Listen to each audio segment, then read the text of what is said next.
नमस्कार साथियों, आज हम बात करेंगे साइंस की महत्वपूर्ण प्रश्नोत्तरी पार्ट 6 के बारे में। ठीक है, तो सबसे पहले प्रश्न आता है, मलेरिया रोग का वाहक कौन है? तो वो है मादा एनाफिलीज मच्छर। मलेरिया रोग में प्रभावित अंग होता है तो वह है प्लीहा, जिसे तिल्ली कहा जाता है, वो मलेरिया रोग से प्रभावित हो जाता है। मानव मूत्र में उत्सर्जित होता है विटामिन सी। ठीक है, और दूध में विटामिन सी नहीं पाया जाता, ये भी आप याद रखिएगा। मूत्र अम्लीय जो होता है उसका पीएच मान कितना होता है? तो मूत्र का जो पीएच मान है वो 6 होता है। मूत्र का रंग पीला होता है, किसके कारण? तो वो होता है यूरेक्रोम के कारण। मेंढक के हृदय में होते हैं 3 भाग। ठीक है, 3 कपाट बने होते हैं मेंढक का हृदय। मनुष्य के हृदय में कितने प्रकोष्ठ होते हैं? तो मनुष्य का जो हृदय है वो 4 भागों में विभाजित होता है। मानव शरीर में जल की मात्रा शरीर के भार का कितना प्रतिशत होता है? तो वो होता है 0.1%। शरीर में प्रचुर मात्रा में पाया जाने वाला तत्व है ऑक्सीजन। ठीक है, O2। मनुष्य के शरीर में जल होता है 65 से 80%। मानव शरीर का सामान्य तापमान कितना होना चाहिए? तो वह है 98.6 डिग्री फ़ारेनहाइट या 37 डिग्री सेल्सियस। ठीक है, या केल्विन में देखा जाए तो 310 केल्विन। मनुष्य में मेरुदंड में कितनी जोड़ी तंत्रिकाएं निकलती है? तो वह है 31। ठीक है, गुणसूत्र क्रोमोसोम की खोज किसके द्वारा की गई थी? तो वो की गई थी वार्लेयर के द्वारा।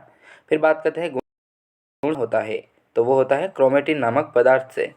मनुष्य में क्रोमोसोम की संख्या कितनी है? तो वो है 46, जिसे 23 जोड़ी हो जाती है। ठीक है, क्रोमोसोम की संख्या। जीवन की सबसे छोटी रचनात्मक एवं कार्यात्मक इकाई कौन सी है? तो वो है कोशिका। सबसे छोटी जीवित कोशिका कौन सी है? तो वो है माइक्रोप्लाज्मा।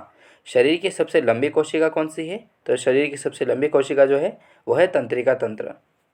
तंत्रिका तंत्र की रचनात्मक एवं क्रियात्मक इकाई कौन सी है? तो वो है न्यूरॉन। ठीक है, कोशिका शब्द का निर्माण किसने किया था? तो वो किया गया था रॉबर्ट हुक ने। ठीक है, कोशिका शब्द दिया था रॉबर्ट हुक ने।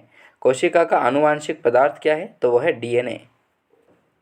कोशिका का अध्ययन क्या कहलाता है? तो कोशिका का जो अध्ययन है वो साइटोलॉजी कहलाता है।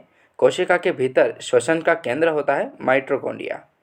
फिर बात करते हैं, समसूत्री विभाजन होता है कायिक कोशिकाओं में। ठीक है, कायिक कोशिकाएं जो हैं उनमें समसूत्री विभाजन होता है।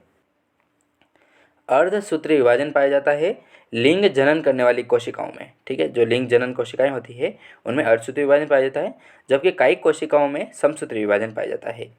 स्तंभकंद, धनकंद, शलकंद तथा प्रकंद का उदाहरण है, तो वह है क्रमशः आलू, जिसे भंडारा जाता है, प्याज तथा अदरक व हल्दी। ठीक है, अमरूद, अंगूर, शरीफा, टमाटर के खाने योग्य भाग क्या कहलाते हैं? तो वह है फल भित्ति। ठीक है, खाने के जो भाग हैं वो फल भित्ति होते हैं। आम, पपीता तथा बेर के खाने योग्य भाग कौन कौन से हैं? तो वो हैं मध्य फल भित्ति। ठीक है, इन सब के जो भी खाने योग्य भाग हैं वो मध्य फल भित्ति होते हैं। फूल गोभी का खाने योग्य भाग क्या कहलाता है? तो वो कहलाता है पुष्पक्रम। ठीक है, पुष्पक्रम को खाया जाता है फूल गोभी का। हल्दी में पीला रंग किसके कारण होता है? तो वो होता है कुरकुमीन के द्वारा। ठीक है, तो आज हमने बहुत ही महत्वपूर्ण प्रश्नोत्तरी के बारे में बात की दोस्तों। ऐसे ही प्रश्नोत्तरी के लिए लाइक एंड सब्सक्राइब जरूर करें।